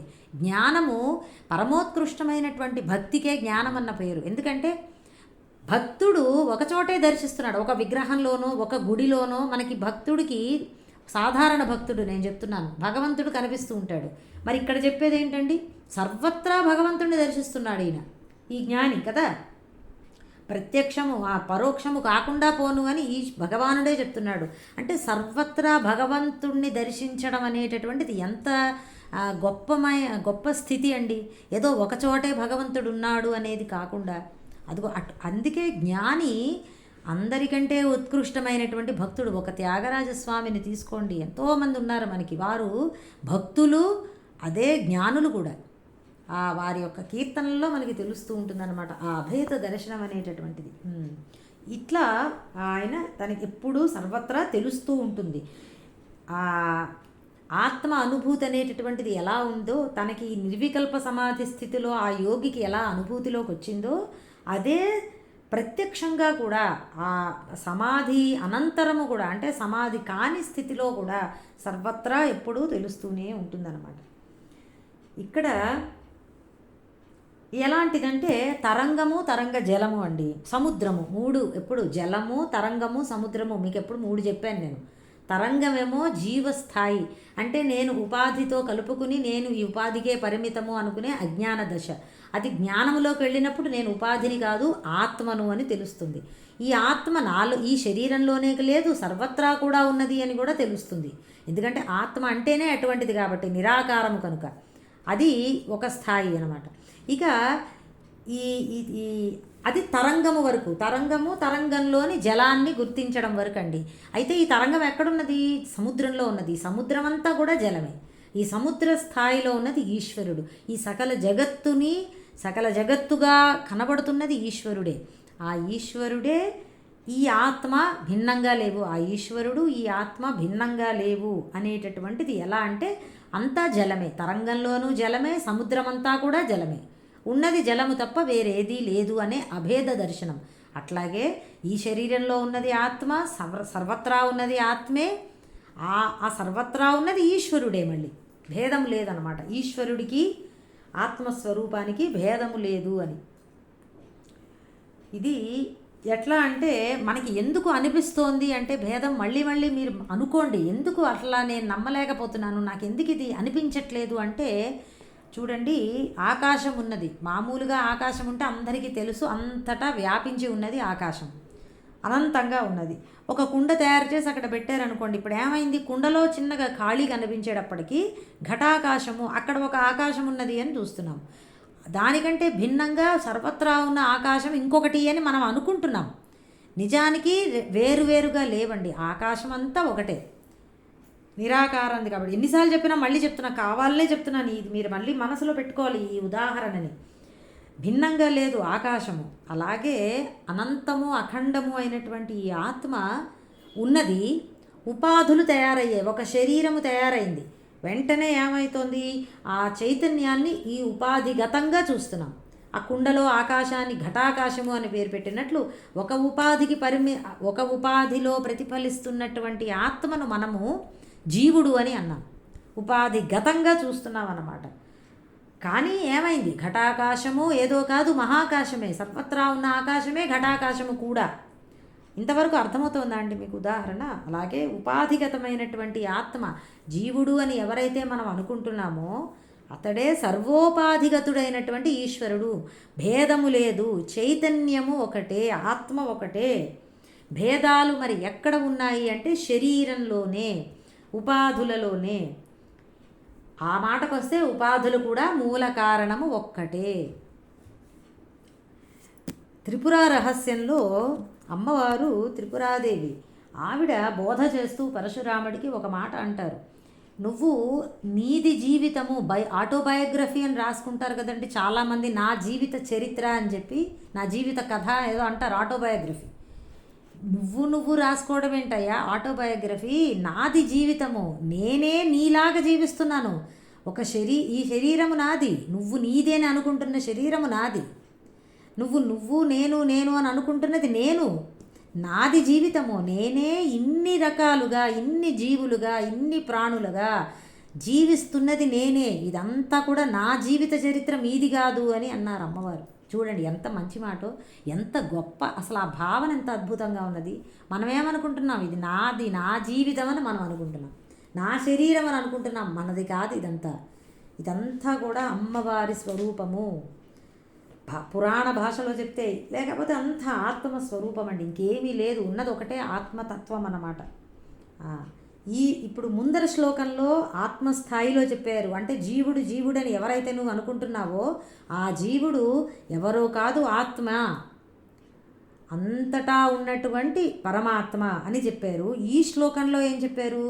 ఈశ్వరుడు అంతటా ఉన్నాడు అని చెప్తున్నారు. అంతటా ఉన్న ఈశ్వరుణ్ణి దర్శిస్తాడు అంటున్నారు. అంటే ఆ జీవుడు ఎవరో కాదు, ఈశ్వరుడే అనేటటువంటి అభేదాన్ని చూపుతున్నారు. ఆత్మ, మామ్ అని రెండు మాటలు పర్యాయ పదాలుగా వాడి మనకి ఏం చెప్తున్నారు? ఈ రెండు శ్లోకాలు కలిపి మనం అర్థం చేసుకోవాలనుకోండి, రెండు ఉండవు కదా. ఆ అనంతమైనటువంటివి, సర్వత్రా వ్యాపించి ఉన్నటువంటివి, అన్ని భూతములలోనూ ఉన్నటువంటివి ఇన్ని ఉండలేవు, ఒకటే ఉండగలదు. అంటే ఆత్మ, ఈశ్వరుడు భేదంగా లేవు, అంతా ఒకటే ఆత్మ చైతన్యము అని తత్వమసి మహావాక్యము అంటారు. దాని యొక్క అర్థాన్ని ఇక్కడ మనకి చూపుతున్నారన్నమాట. తత్, త్వం, అసి అనేది 3 పదాలండి. తత్ అంటే అది, త్వము నీవే, అసి అయి ఉన్నావు, నీవు అదే అయి ఉన్నావు. ఇది ఒక గురువు శిష్యుడికి చెప్పేటటువంటి ఆత్మజ్ఞాన బోధ, మహావాక్యము అంటారు దీన్ని. ఆ మహావాక్యానికి సంబంధించినటువంటి ఆ ఏకత్వాన్ని మనకి ఈ శ్లోకాలలో చూపెడుతున్నారు. తత్వం అంటే ఈ స్థాయిలో నేను భగవానుడు ఒకటే కాదండి. ఇప్పుడు మనం ఉన్నటువంటి అజ్ఞాన దశలో, చైతన్య దశలో ఉపాధులను మనం పక్కన పెట్టి చూసినప్పుడు ఆ చైతన్యము ఒకటే ఇద్దరిలో. కుండతో కలిపి ఆకాశాన్ని పట్టుకున్నప్పుడు ఘటాకాశమును మహాకాశము ఒకటి కాదండి. కుండ పక్కన పెట్టాలి. పక్కన పెట్టమంటే కుండ నేను కాదు అని మనం అనుకోవాలి. అప్పుడు ఆకాశము ఒకటే అవుతుంది. అర్థమవుతుందా? ఈ శరీరము నేను అని అనుకుంటున్నంతసేపు ఈ ఏకత్వం మనకు అనుభవంలోకి రాదు. నేను శరీరము కాదు అని మనం ముందర అర్థం చేసుకుని నిశ్చయంగా మనకి ఏర్పడాలి. ఇప్పుడు ఎవరైనా నువ్వెవరు అని అంటే మనం వెంటనే మనం శరీరంతో మనల్ని మనం కలుపుకుని నేను ఫలానా అని ఇన్ని చెప్తూ ఉంటాం. అట్లా కాదు, నువ్వెవరు అని ఎవరన్నా అడిగినప్పుడు మనకి వెంటనే గుర్తు రావాల్సింది ఆత్మస్వరూపము అన్న మాట. అట్లీస్ట్ మైండ్లో గుర్తు రావాలి, పైకి చెప్పినా చెప్పకపోయినా. అట్లా గుర్తు రావట్లేదు అంటే మనం ఇంకా ఈ అభ్యాసము చెయ్యాలి. ఏమని అండి? సర్వభూతస్థమాత్మానం సర్వభూతాని చాత్మని. ఇది మనం నిరంతరము అభ్యాసం చేస్తూ ఉండాలి. నేను ఆత్మను, నేను శరీరాన్ని కాదు అని చెప్పి. ఇది కొంచెం హయ్యెస్ట్ చెప్పాను కదా, చాలా ఆ జీవన్ముక్తుడి యొక్క స్థితి చెప్తున్నారు కాబట్టి సాధారణ దశలో ఉన్నటువంటి వారికి కొంచెము ఇది కష్టంగా అనిపించవచ్చు, కానీ అద్భుతమైనటువంటి భావన అండి. అట్లీస్ట్ ఆ భావన మనం వింటున్నప్పుడే చాలా తృప్తిగా ఉంటుంది. ఎందుకంటే భిన్నంగా చూస్తున్నాం అనుకోండి, మనం చాలా లో లెవెల్లో ఉంటామండి. వాళ్ళు వేరు, నేను వేరు, వాళ్ళెవరో నాకేదో నష్టం చేశారు, రాగద్వేషాలు, కోపతాపాలు ఇవన్నీ ఉంటాయి ఒక స్థాయిలో. ఎలాంటిదంటే సముద్రము పైన అన్ని అలలు ఎంత అల్లకల్లోలంగా ఉంటుందంటే సముద్రం పైన ఉపరితలం, ఆ పైన సర్ఫేస్ చూశారు కదా, అలలు ఎంతలా వచ్చేస్తూ ఉంటాయో. కిందన ఎలా ఉంటుందండి? సముద్రం లోపలికి వెళ్ళిపోయి లోతుగా వెళుతున్న కొద్దీ ప్రశాంతంగా ఉంటుంది. అఫ్కోర్స్ మనం వెళ్ళి చూడలేం, కానీ మీకు మామూలుగా ఐడియా ఉంది కదా. ఆ లోపలికి వెళ్తున్న కొద్దీ అలలు అవి లోపల ఉండవు, ఇంకా చాలా సైలెంట్గా ఉంటుంది లోపల. అట్లానే మన అజ్ఞాన దశలో మనకి అంత పైపైన దృష్టి అండి. కేవలము కనిపించేటటువంటి నామరూపాలను పట్టుకుని వేలాడుతూ ఉంటాం కాబట్టి మనకి ఈ రాగద్వేషాలు విపరీతంగా ఉంటాయి. అల్లకల్లోలంగా ఉంటుంది మన మనస్సు. కొంచెము మనం ఆ స్థాయిని దాటి లోపలికి వెళ్ళి కొంచెం ఏకత్వాన్ని దర్శించేటటువంటి స్థితిలోకి వెళ్ళామనుకోండి, చాలా ప్రశాంతంగా ఉంటుంది. అంతా ఒకటే తత్వము అన్న దర్శనం మనకు అవుతుందండి. సరే, మొత్తం మీద ఇంతటి జీవన్ముక్తుడు అలా అనుభవాన్ని అలా దర్శించినటువంటి జీవన్ముక్తుడి యొక్క ప్రవర్తన ఎలా ఉంటుంది అని తర్వాత 2 శ్లోకాల్లో చెప్తున్నారు. 31 సర్వభూతస్థితం యో మాం భజత్యేకత్వమాస్థితః సర్వథా వర్తమానోపి సయోగీ మయి వర్తతే. సర్వభూతస్థితం, సర్వభూతములయందు ఉన్న, స్థితం అంటే ఉన్నా అని, మాం నన్ను, ఏకత్వం ఏకీభావమును, ఆస్థిత పొందినవాడై, యహ ఎవడు భజతి సేవిస్తున్నాడో, సహ యోగి ఆ యోగి, సర్వదా వర్తమాన అపి మయి వర్తతే. సర్వదా అంటే ఏ ప్రకారంగా, అన్ని విధాలుగా, వర్తమాన అంటే ప్రవర్తిస్తూ ఉన్నా కూడా, మయి నాయందే ఉన్నాడు. వర్తతే అంటే ఉన్నాడు. వర్తమాన అంటే ప్రజెంట్ అని అనుకోవద్దు, వర్తమాన కాలము అని అనుకోవద్దు, ప్రవర్తించడం అన్నమాట వర్తమాన సంస్కృతం. ఎవరైతే తాత్పర్యము, ఎవరైతే ఏకీభావాన్ని సుస్థిరంగా పొందినవాడై అందరి జీవులలోనూ ఉన్న నన్ను సేవిస్తున్నాడో, ఆ ధ్యానయోగ సిద్ధుడు అన్ని విధాలా ప్రవర్తిస్తూ ఉన్నా కూడా పరమాత్మయందే ఉంటున్నాడు. ఏకీభావాన్ని ఏకీభావ స్థితిని పొందిన జీవన్ముక్తుడు అంటే ఏకత్వాన్నే దర్శిస్తూ ఉన్నాడు. సమదర్శి అని చెప్పారు కదా, సమ్యక్ దర్శనము అని. అతడు బాహ్యంలో ఎలా ప్రవర్తిస్తూ ఉన్నా అతడు పరమాత్మలోనే ఉంటున్నట్లు అని అన్నమాట అండి. ఈ శ్లోకం యొక్క తాత్పర్యం అది. కొన్ని మాటలు వివరించుకుందాము. భజతి అని ఒక మాట వాడారు ఇక్కడ, భజ సేవాయాం. ఇక్కడ భజతి అన్న మాట ద్వారా భక్తిని కూడా మనకి గుర్తు చేస్తున్నారు. ఎందుకంటే భక్తిలో పరాకాష్ఠ భక్తి, ఆత్మనివేదన, 9 విధములైనటువంటి భక్తుల గురించి, భక్తి అని 9 విధ భక్తులు అని చెప్పి మనకి భాగవతంలో వస్తుంది. భక్తిలో 9 విధములుగా చెయ్యొచ్చు భక్తిని అని చెప్పి, అందులో చివరిదైనటువంటి ఆత్మనివేదన భక్తి, అదే ఇక్కడ మనకి చెప్తున్నారు. ఏకీభావాన్ని దర్శించడమే ఆత్మనివేదన భక్తి అండి. దీనికి చాలా, ఆ నివేదన, ఆత్మ, ఈ మాటలకి ఎంతో అర్థాలు ఉన్నాయి. తనను తాను సమర్పించుకోవడం అని కాదు, తనను తాను సమర్పించుకోవడం అని కాకుండా సర్వత్రా ఒకే ఆత్మను దర్శించడం. ఆత్మ నివేదన భక్తి అంటే అది. వేద అన్న మాట తెలుసుకోవడం అండి. వేద అంటే నాలెడ్జ్, టు నో అన్నమాట. ఆత్మ నివేదన మండంలో సర్వత్రా ఆత్మే ఉన్నది అనేటటువంటి జ్ఞానంతో ఉండడం, అది భక్తిలో చివరి దశ అన్నమాట. అది ఇక్కడ గుర్తు చేస్తున్నారు. భజతి అన్న మాట ద్వారా భక్తి ప్రస్తావన కూడా తీసుకొస్తున్నారు. అంటే అందరి జీవులలోనూ ఆ పరమాత్మను, ఒకే ఆత్మను దర్శించడం ద్వారా పరమాత్మను సేవిస్తున్నట్లు అన్నట్టు, అదే భక్తి అని. ఇంతకీ మామూలు భక్తిలో ఏంటంటే 9 విధములైనటువంటి భక్తులు ఒకసారి ప్రస్తావన చేసేస్తాను. శ్రవణం, కీర్తనం, విష్ణోః స్మరణం, పాదసేవనం, అర్చనం, వందనం, దాస్యం, సఖ్యం, ఆత్మనివేదనం. 9 అన్నమాట. శ్రవణంతో స్టార్ట్ అవుతుంది చూడండి, వినడము. ముందర భగవంతుడికి సంబంధించినటువంటి లీలలను, కీర్తనలను వింటూ ఉండాలి, అది శ్రవణము. అలా ఆ తర్వాత స్మరణము, స్మరిస్తూ ఉండడం. కీర్తనం అంటే కథలను వింటూ ఉండడము, నామములను కీర్తిస్తూ ఉండడం, ఒక నారదుడిలాగా. శ్రవణం అంటే పరీక్షిత్ మహారాజు గారండి, ఆయన శ్రవణంతోనే ముక్తిని పొందాడు కదా. భాగవత శ్రవణం చేసి ముక్తిని పొందాడు 7 రోజుల్లో. అది శ్రవణ భక్తికి పరీక్షిత్తు అన్నమాట. అట్లా స్మరణం అంటే స్మరిస్తూ ఉండడం, నిరంతరము మనస్సులో స్మరణ జరుగుతూ ఉండడం. పాదసేవనం, శారీరక సేవలు చేయడం. లక్ష్మీదేవి నిరంతరము విష్ణుమూర్తికి పాదసేవన చేస్తూ ఉండేటటువంటి తల్లి. అర్చనం, పూజ, వివిధమైనటువంటి అంగాలతో పూజ చేస్తూ ఉండడం. షోడశోపచార పూజలు మొదలైనటువంటివి అర్చనం అన్నమాట. వందనం, ప్రదక్షిణలు, నమస్కారాలు మొదలైనటువంటివి చేయడం భగవంతుడికి. దాస్యం, దాసుడు, నేను భగవంతుడి యొక్క దాసుడిని అని చెప్పి ఆయన కోసం పనులు చేయడం, ఒక హనుమంతుడిలాగా. సఖ్యం, మిత్రుడిగా భావించడం, అర్జునుడు. అలాగే చివరిది ఆత్మ నివేదనం, తనకు తానే దైవానికి సమర్పించుకోవడం. అంటే ఇక్కడ తన మనస్సు భగవంతుడిలో పూర్తిగా లయం చేసేయడం. ఇక్కడ మనకి మనస్సు లయం చేయడం అన్నమాట మనం వింటూ ఉన్నాం కదండి, అదే అన్నమాట. అది ఆత్మ నివేదన భక్తి. దాని గురించి ఇక్కడ చెప్తూ ఉన్నారు ఈ శ్లోకంలో చెప్పేది అది. అందులో మిగతా 8 స్థాయి భక్తులలోనూ ఈ భక్తిలోనూ ఏంటంటే నేను వేరు, భజించేటటువంటి దేవత వేరు అన్న భావన ఉంటుంది. ఒక దాస్య భక్తి తీసుకోండి, సఖ్య భక్తి తీసుకోండి, నేను నా సఖుడు, నేను నా ప్రభువు దాస్య భక్తిలో. అలా అర్చనం, నేను అదిగో ఆ భగవానుడికి అర్చిస్తున్నాను భగవానుడిని, ఇట్లా భేదం దృష్టి ఉంటుంది. చివరిలో ఆత్మనివేదన భక్తిలో మాత్రమే అభేదం అన్నమాట అండి. అంటే ఆ మనస్సును తీసుకెళ్ళి పరిపూర్ణంగా ఆ ధ్యేయ వస్తువు అయినటువంటి భగవంతుడిలో లయం చేసేయడం, నిశ్చలం అవ్వడం గురించి చెప్పినప్పుడు నేను చెప్పాను. అప్పుడు ఆ అఖండమైనటువంటి చైతన్యమే మిగులుతుంది, ఆ భగవంతుడే మిగులుతాడనమాట. అది ఆత్మనివేదన లేదా అనన్య భక్తి లేదా పరాభక్తి అని అంటారు. దాని గురించి ఇక్కడ చెప్తున్నారు. ఎవరైతే అలాగ నన్ను భజిస్తూ ఉంటాడో ఏకీభావనతో, సర్వము ఏకమే, ఏకమైనటువంటి ఆత్మస్వరూపమే అని ఎవరైతే దర్శిస్తూ ఉంటారో అతడు ఎలా ప్రవర్తిస్తున్నా నాయందే ఉన్నాడు అన్న మాటకి ఏంటంటే కేవలము ఎక్కడో ఒక చోట దూరంగా, అంతటికి దూరంగా వెళ్ళిపోయి కూర్చుంటాడని కాదు. అతడికి జగత్తు కనబడుతూ ఉంటుంది.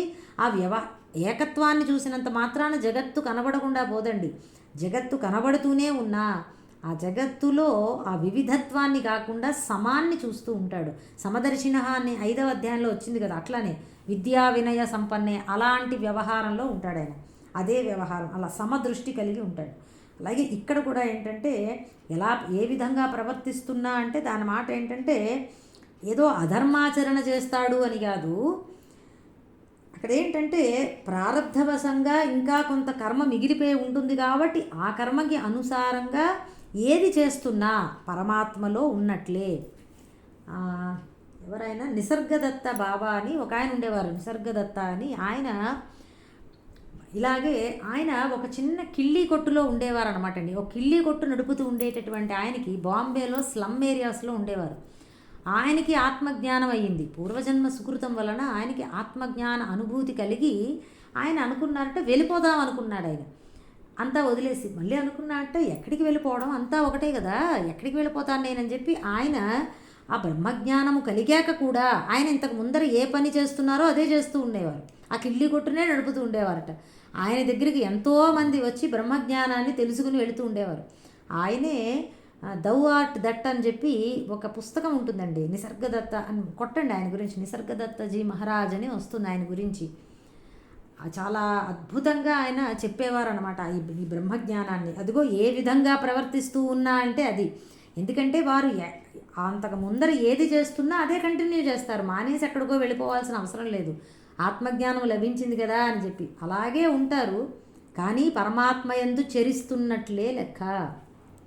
ఎందుకంటే వాళ్ళ దృష్టి మాత్రము ఇప్పుడు సమాన్నే చూస్తున్నది కాబట్టి.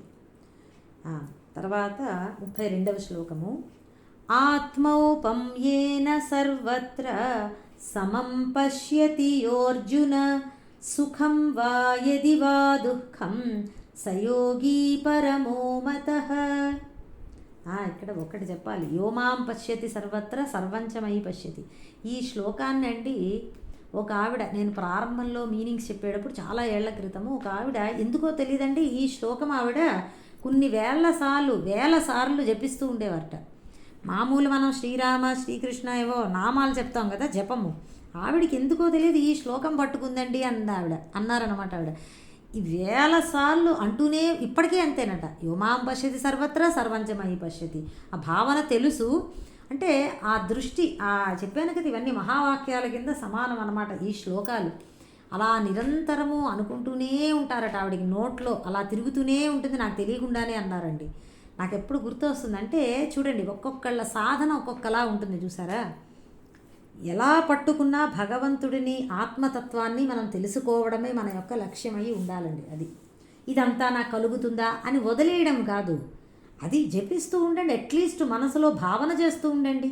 అర్థం కాకపోయినా పర్వాలేదు, అది మెల్లిగా తనంత తానుగానే అర్థమవుతుంది. ఒక్క రోజులో ఏది అర్థం కాదు కదా, సమయం పడుతుంది కానీ అయ్యి తీరుతుంది, అర్థం అవుతుందండి.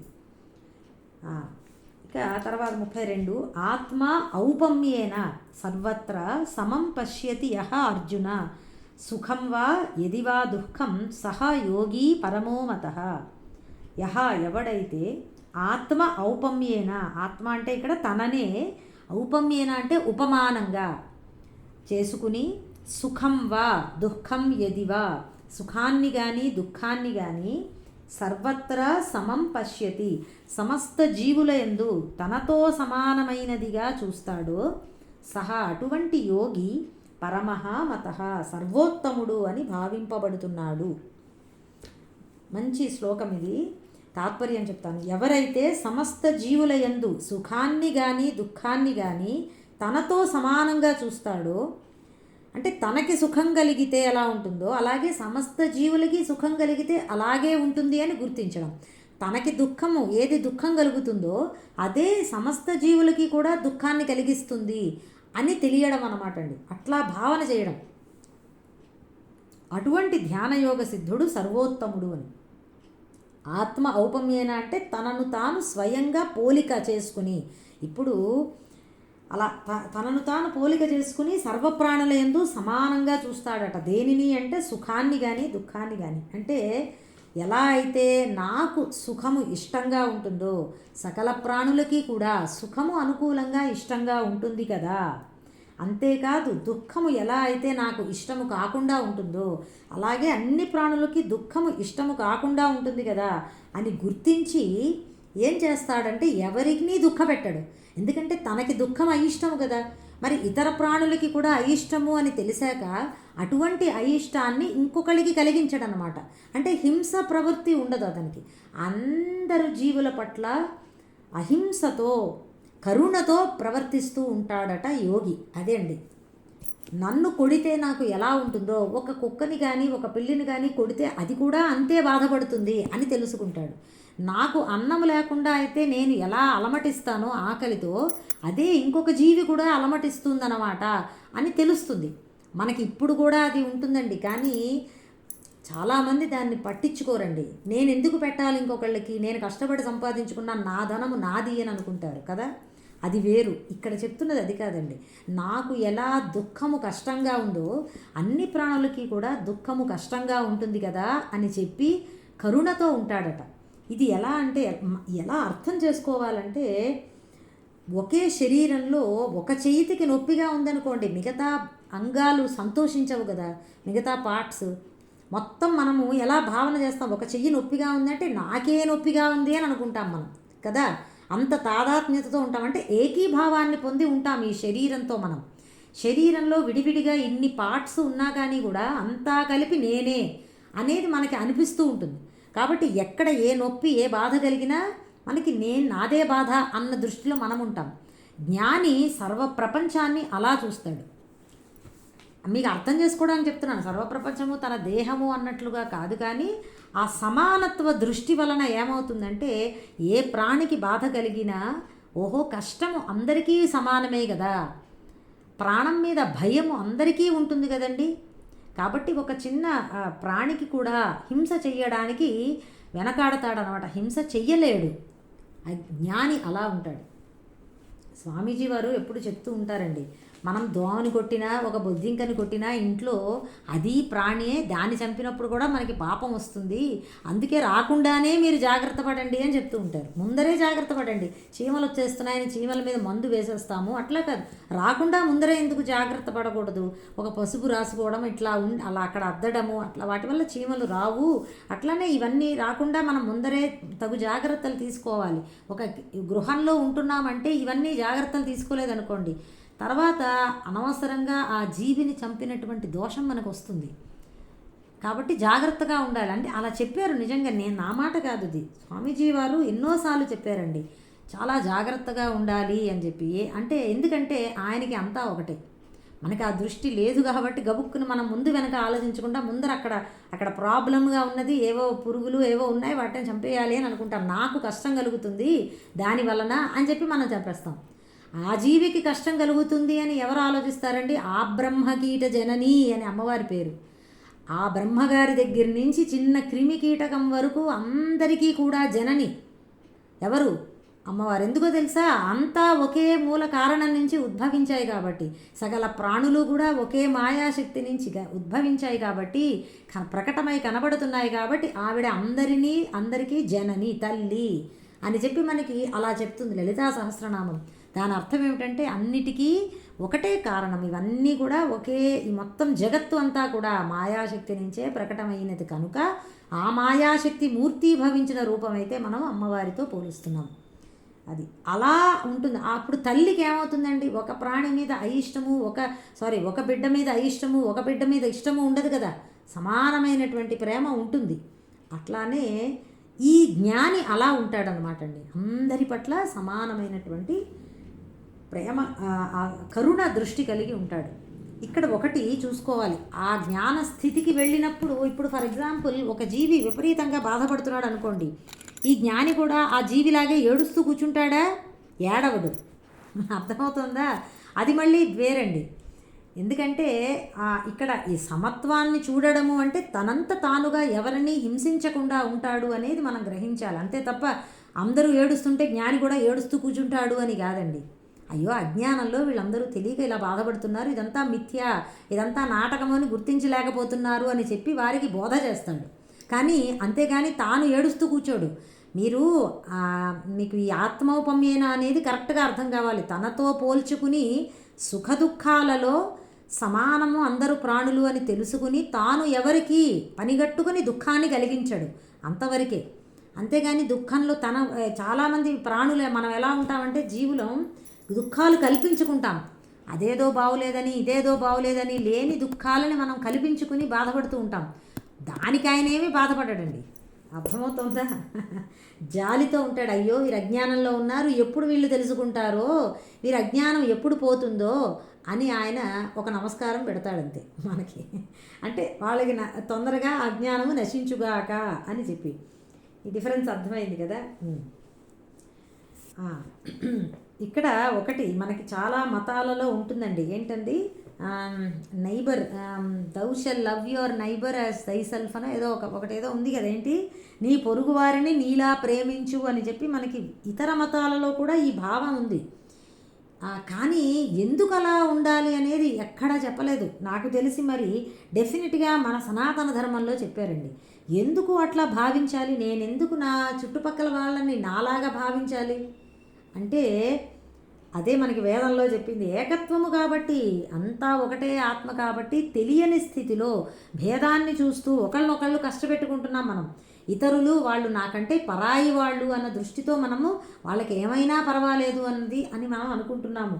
తెలిసినటువంటి స్థితిలో అంతా ఒకటే, తన పరా అని రెండు లేవు, ఏకమే ఒకటే ఉన్నది అని గుర్తించినటువంటి జ్ఞాని ఎవ్వరినీ బాధపెట్టలేడు, హింసించలేడు.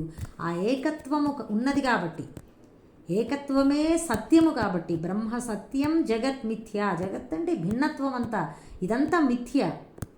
జీవో బ్రహ్మైవ నాపరః, జీవుడెవరో కాదు బ్రహ్మమే, ఉన్నది ఒకటే బ్రహ్మము అని. ఈ కారణము వలన అందరినీ సమానంగా చూడు అనేది వచ్చింది, అందరినీ సమానంగా ప్రేమించు అనేటటువంటి మాట వచ్చింది. ఆ కారణంతో సహా మనకి మన వేదాలలో నిరూపించబడింది ఆ ఏకత్వ దర్శనం అనేటటువంటిది. అది ఇక్కడితో అటువంటి యోగి అందరికంటే ఉత్తముడు అని చెప్తున్నారు. సమ్యక్ దర్శన నిష్ఠ అని అంటారు. ఇట్లా ఎవరైతే ఆ సర్వమునందు ఒకే తత్వాన్ని దర్శిస్తూ ఉంటాడో అటువంటి యోగిని సమ్యక్ దర్శన నిష్ఠ అని అన్నారు భాష్యంలో. ఆత్మనః ప్రతికూలాని పరేషాం న సమాచరేత్, మహాభారతంలో కూడా వస్తుంది శాంతి పర్వంలో. అంటే తనకు ప్రతికూలమైన విషయంలో ఎలా ప్రవర్తిస్తామో పరులకు ప్రతికూలమైన విషయాలలో కూడా అలాగే ప్రవర్తించాలి. నాకు కష్టంగా ఉన్నటువంటి దాంట్లో మనం ఎలా ఉంటామండి, ఎలాగైనా ఇందులోంచి బయటపడాలి అని అనుకుంటూ ఉంటాం. అట్లానే అందరికీ కూడా ఉంటుంది అని తెలుసుకుని అందరి పట్ల సమత్వంగా ఉండడం, ఇది చాలా చోట్ల ఈ భావన వచ్చింది అని చెప్పడానికి మహాభారతంలో కూడా ఉన్నది. ఇక్కడితో ఈ అధ్యాయం యొక్క ప్రధాన బోధ పూర్తయిందండి. అయితే ఇక్కడ నుంచి అర్జునుడి ప్రశ్నలతో కొంచెం అధ్యాయం పొడిగించబడింది. చూడండి, ఈ అధ్యాయంలో వచ్చినటువంటి 29వ శ్లోకం నుంచి 32వ శ్లోకం వరకు 4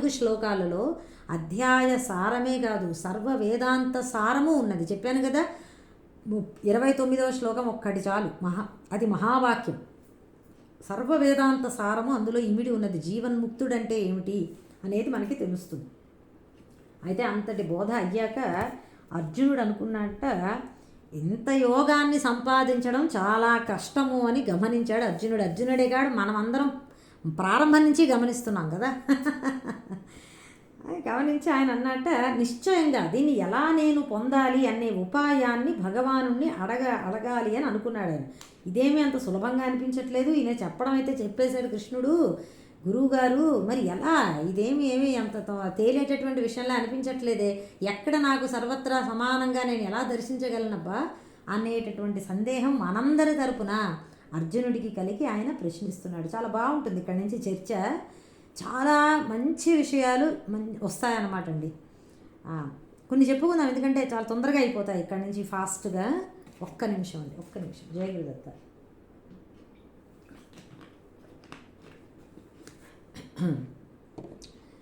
అర్జున ఉవాచ యోయం యోగస్త్వయా ప్రోక్తః సామ్యేన మధుసూదన ఏతస్యాహం న పశ్యామి చంచలత్వాత్ స్థితిం స్థిరాం. మధుసూదన, త్వయా నీ చేత సామ్యేన అంటే సమత్వం అనే లక్షణంతో కూడినటువంటి యహ యోగ ప్రోక్తః, ఏ యోగసిద్ధి అయితే చెప్పబడిందో, ఏతస్య దీనికి స్థిరాం స్థితిం అహం న పశ్యామి, దీనికి సుస్థిరమైనటువంటి స్థితిని నేను కానరాకుండా ఉన్నాను. చంచలత్వాత్ ఎందుకంటే మనస్సు చంచలమైనది కనుక. ఇంతే, చిన్నది భావము, తాత్పర్యం చెప్తాను. సమత్వంతో కూడిన ఈ యోగసిద్ధిని ఏదైతే నువ్వు చెప్పావో దాని యందు నిశ్చల స్థితిని నేను కానరాకుండా ఉన్నాను. ఎందుకంటే మనస్సు చంచలమైనది కదా. నిశ్చలమైన స్థితిని కానరాకుండా ఉన్నాను అంటే ఇది ఏది సాధ్యపడుతుంది అని నాకు అనిపించట్లేదు అంటున్నాడండి ఆయన. ఎలా సాధ్యపడుతుందో నాకు తెలియట్లేదు, ఎందుకంటే మనస్సు చాలా చంచలం. ఇదేమో నిశ్చలం అవ్వాలంటున్నారు, అప్పుడే అటువంటి ఆత్మదర్శనం అవుతుందని చెప్తున్నావు. ఇది ఎలా అవుతుందో నాకు అవుతుంది అని అనిపించట్లేదు అని అర్జునుడు ప్రశ్నించాడు. తర్వాత ఇంకా చెప్తున్నాడు ఆయన, చంచలం హి మనః కృష్ణ ప్రమాథి బలవదృఢం తస్యాహం నిగ్రహం మన్యే వాయోరివ సుదుష్కరం. మనః చంచలం, మనస్సు చపలమైనటువంటిది. ప్రమాథి బలవత్ దృఢం, ప్రమాథి అంటే అల్లకల్లోల పెట్టేది, బలవత్ చాలా బలం గలది, దృఢమైనది కూడా. హి కదా, తస్య దానిని నిగ్రహం దాన్ని అదుపు చేయడము, వాయోహో ఇవ అంటే వాయువుని మూటగట్టడములాగా, సుదుష్కరం చాలా కష్టసాధ్యమైనది. వాయువుని బంధించగలమా అండి? చాలా కష్టం. అట్లా మనస్సుని నిగ్రహించడం కూడా అంతే కష్టము. అహం మన్యే అని నేను భావిస్తున్నాను. మనందరి తరపున అర్జునుడు చాలా చక్కగా ప్రశ్న వేశాడు అని అనిపిస్తుంది కదా. ఎందుకంటే ఏంటబ్బా ఇంత ఆత్మదర్శనము, సమత్వ దర్శనము ఇంత ఎలా మనకి అయ్యేది అని అందరికీ అదే ఆలోచన వస్తుంది. ఆయన ప్రశ్నిస్తున్నారనమాట. కృష్ణ, మనస్సు చపలమైనది, దేహేంద్రియాలను కల్లోల పెట్టగలదు, ఎంతో బలం గలది కూడా కదా. అలాంటి మనస్సును అదుపు చేయడం వాయువుని మూటగట్టుట వలె కష్టసాధ్యమైనది.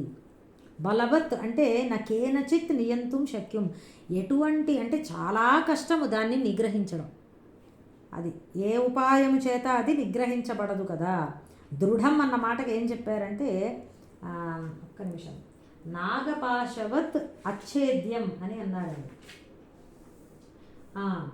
అంటే తిమింగలములాగా దానిని పట్టుకోవడం చాలా కష్టం అన్నమాట. అది మనకి సముద్రంలో తిమింగలం ఎంత కష్టమో పట్టుకోవడం, అలాగే ఈ మనస్సుని నిగ్రహించడం అంతే కష్టము అని.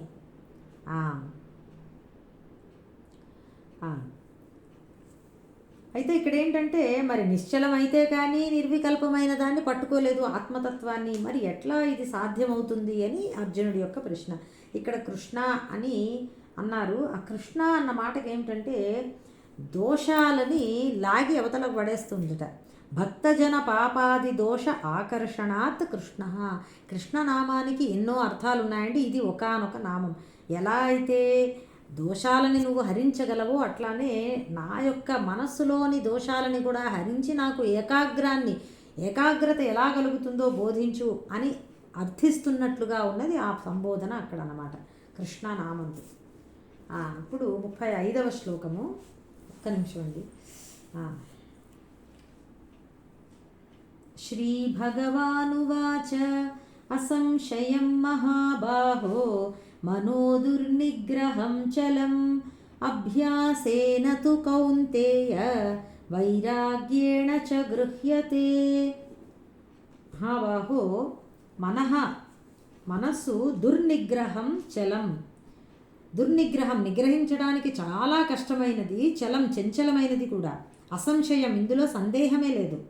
తు కానీ కౌంతేయ అభ్యాసేన చ వైరాగ్యేణ గృహ్యతే. అభ్యాసము చేతను మరియు వైరాగ్యము చేతను ఇది గృహ్యతే నిగ్రహించబడుతుంది. ఉపాయం ఇక్కడ చెప్తున్నారు. నిజమే, నువ్వు చెప్పింది చాలా కరెక్ట్, అందులో డౌట్ లేదు. మనస్సు చంచలమైనది, నిగ్రహించడానికి చాలా కష్టమైనది, కానీ అభ్యాస వైరాగ్యాలతో ఇది నిగ్రహించబడుతుంది. అది శ్లోక తాత్పర్యము. సమస్య ఉంది కానీ పరిష్కారం కూడా ఉన్నది. కొంచెం కష్టంతో సాధ్యం అవుతుందన్నమాట. కొంచెం ప్రయత్నం చేయాలి. అభ్యాసం అంటే ఏమిటంటేనండి మళ్ళీ ప్రయత్నం చేయడం, అంటే కంటిన్యూస్గా ప్రయత్నం చేస్తూ ఉండడం. దానికి వైరాగ్యము తోడవ్వాలి. ఆసక్తి లేకుండా ఉండడం చాలా ముఖ్యమండి. ఈ శ్లోకంలో పరమాత్మ చెప్పినటువంటి ఈ అభ్యాస వైరాగ్యాలు మనకి సాధనకి ఇదే, ఈ రెండూ ఉండాలి. అభ్యాసం అంటే ఏంటి?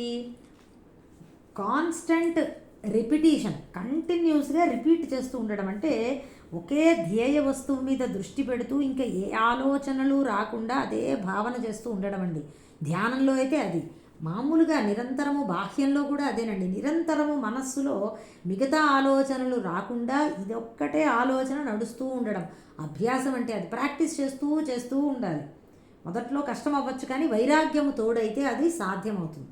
వైరాగ్యం అంటే ఏమిటండి? డిస్పాషన్, ఆసక్తి లేకుండా ఉండడం అండి. సమస్త భోగములందు మనకి దేని పట్ల కూడా తృష్ణ లేకపోవడం, అది వైరాగ్యం అంటే.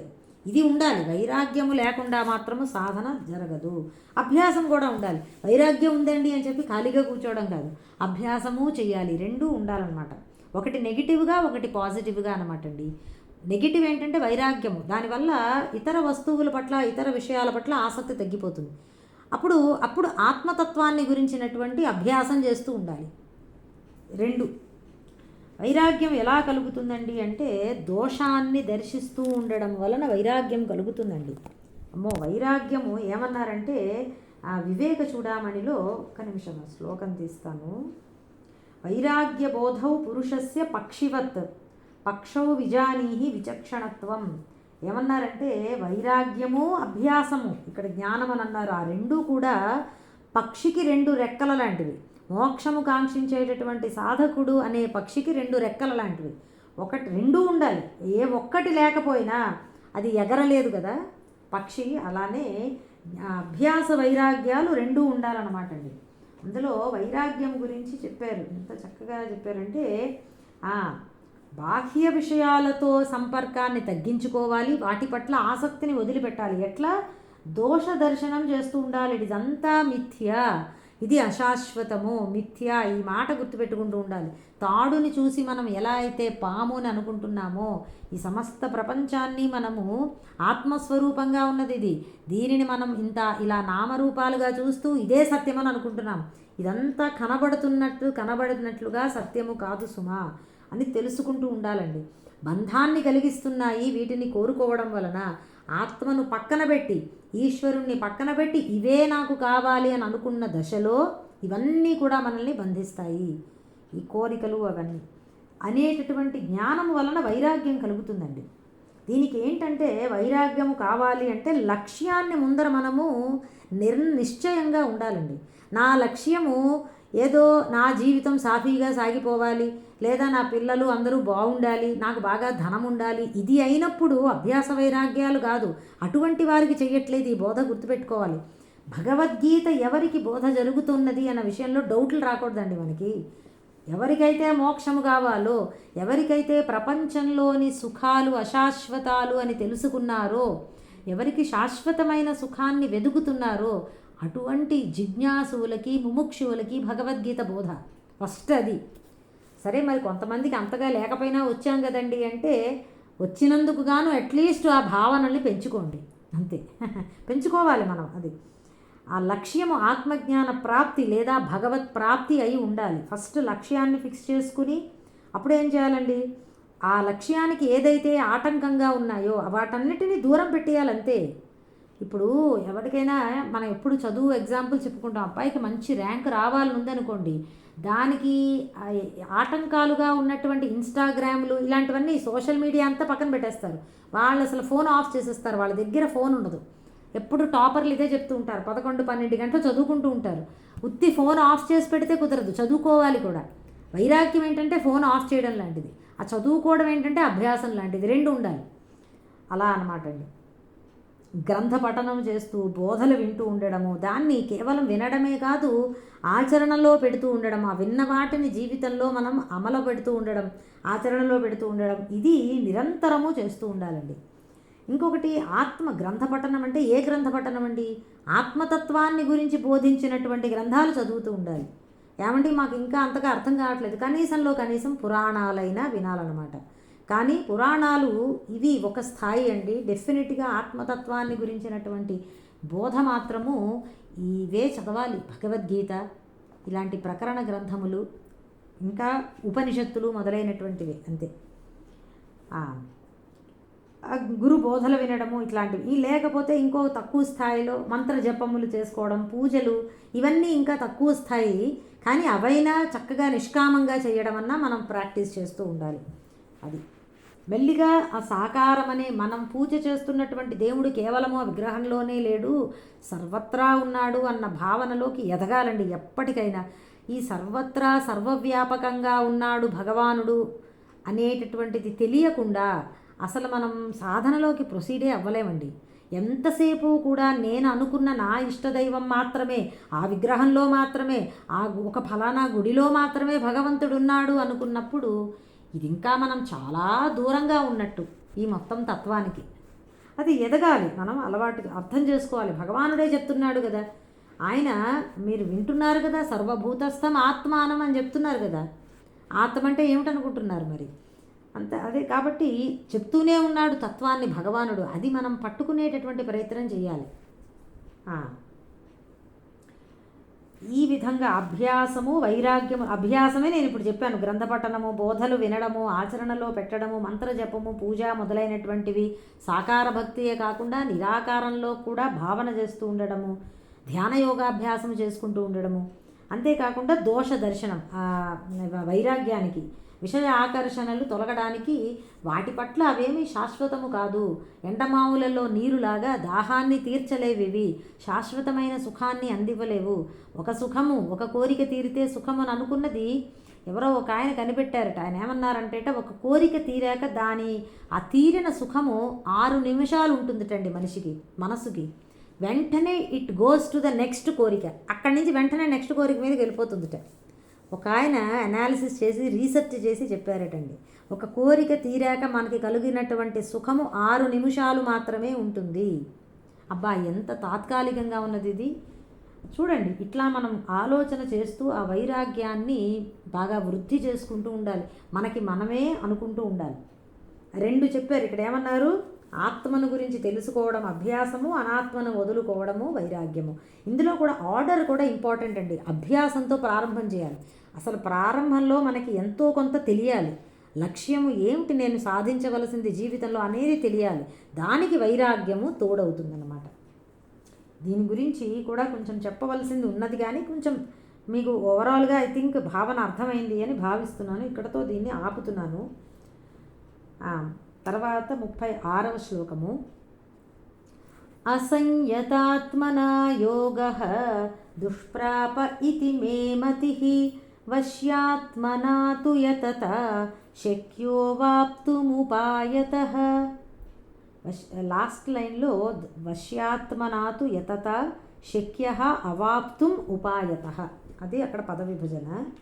అసంయతాత్మన యోగ అంటే నిగ్రహించబడని మనసు గలవానిచే యోగము దుష్ప్రాప, పొందటానికి చాలా కష్టము.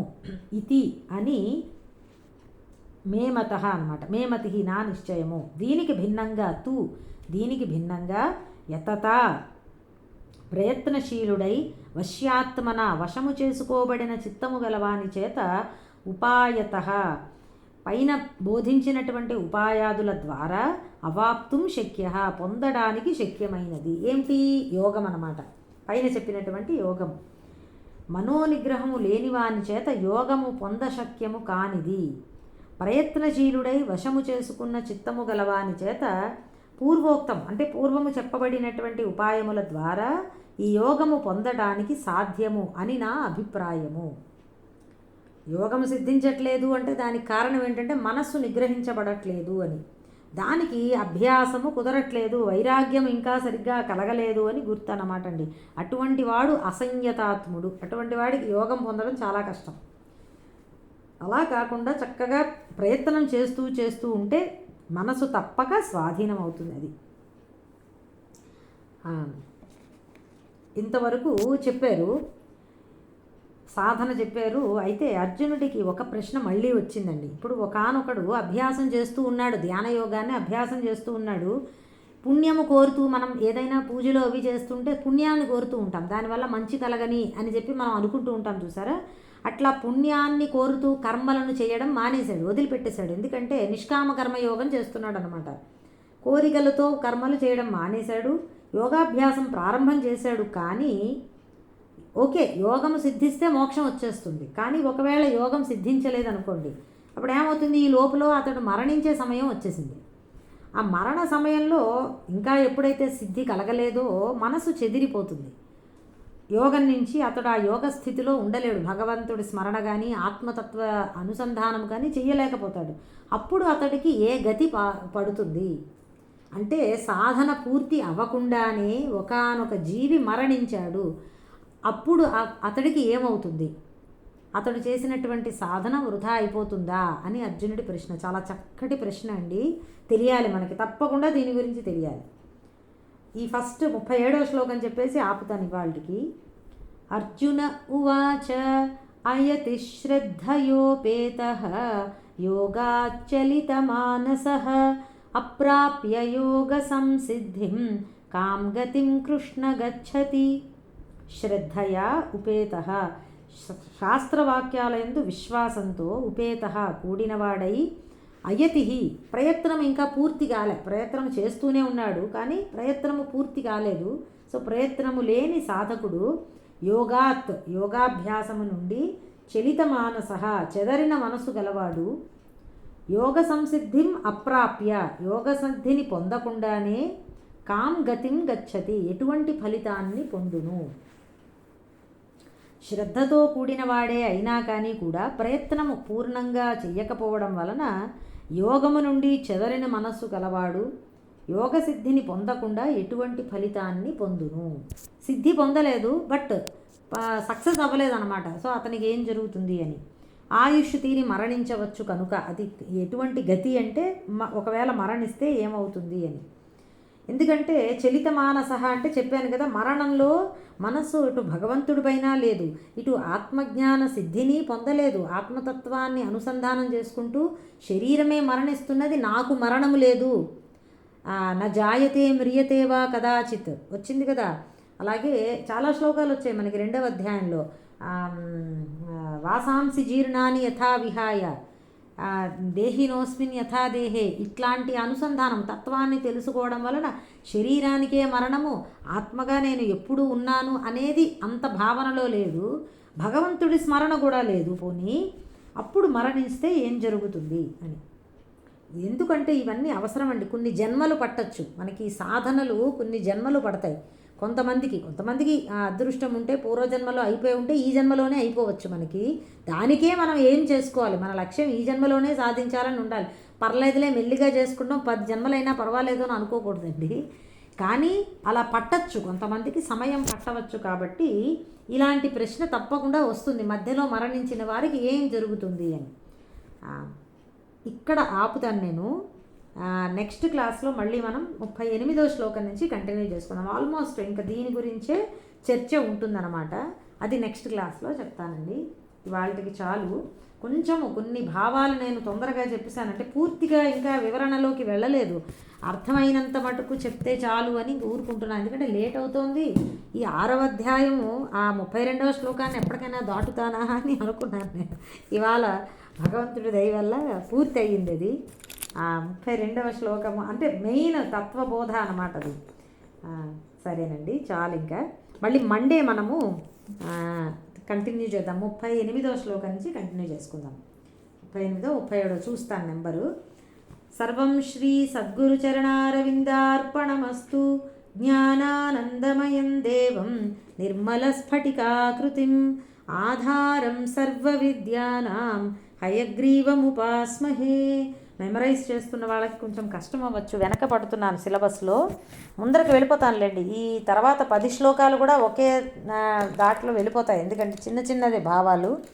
ఆ తర్వాత మళ్ళీ 7 మళ్ళీ కొంచెం 7వ అధ్యాయం నుంచి భక్తి అత్యద్భుతంగా ఉంటాయి బాబోయ్. ఆ శ్లోకాలు ఎంత బాగుంటాయో. అది 7వ అధ్యాయం నుంచి మళ్ళీ కొంచెం వివరణ తర్వాత విధిగా చేసుకుందాము. సరే, చాలండి. జయ గురుదత్త. క్లాస్ క్లోజ్ చేస్తాను.